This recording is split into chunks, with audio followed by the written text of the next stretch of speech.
Hare Krishna. Build roads, not roadblocks.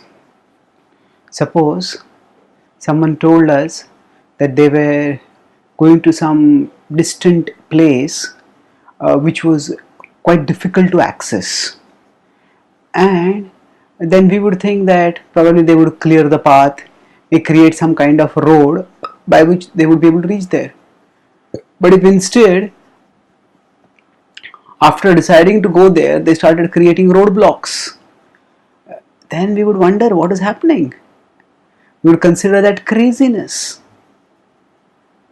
Unfortunately, this is the kind of craziness that the mind makes us do. Whenever we set up any challenging goal, when we feel inspired to do something worthwhile, to achieve something tangible in our lives, at that time, the mind, at that time, instead of thinking about how we can get there, our mind goes on a overdrive, imagining all the problems that we may face in trying to get there, and further imagining all those problems in the darkest and the dreariest light.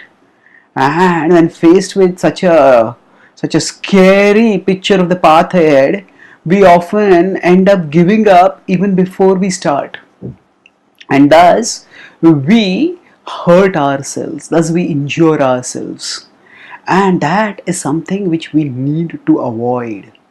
Now, why do we do such a thing? That is because within us is the uncontrolled and misguided mind, which often acts as our enemy. The Bhagavad-gita tells in its 6th chapter, 6th text, Bandhuratmatmanastasya yenatmaivatmanajitah anatmanastu shatrutve vartetatmaiva shatruvat. So it says Bandhur Atmatmanastasya. For that person, Tasya, Bandhu, the mind is the friend.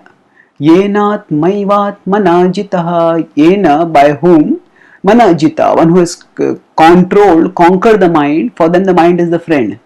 Anatmanas tu shatrutve, for those who have not brought the mind under control, shatrutve, for them the mind is the enemy. Varte tatmaiva shatruvat, it remains as an enemy. So the point is, for most of us, our mind is not controlled, and that's why it acts as an enemy. And this enemy starts building roadblocks whenever we set up any goal or aspire to achieve anything. Now, of course, whenever we are going to aim for something lofty, there are problems in it, and we do need to consider the problems. But we need to consider these problems with the calmness and the clear-headedness of our intelligence, not the restlessness and the fearfulness of the mind. So, if we study scripture carefully, we understand the nature of the mind, and then whenever the mind starts acting up, we can immediately catch, hey, this is the mind acting, and we can distance ourselves from it.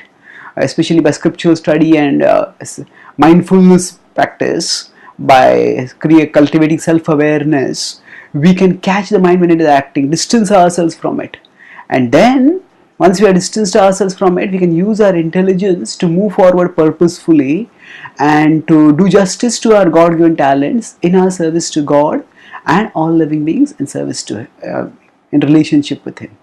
Thank you. Hare Krishna.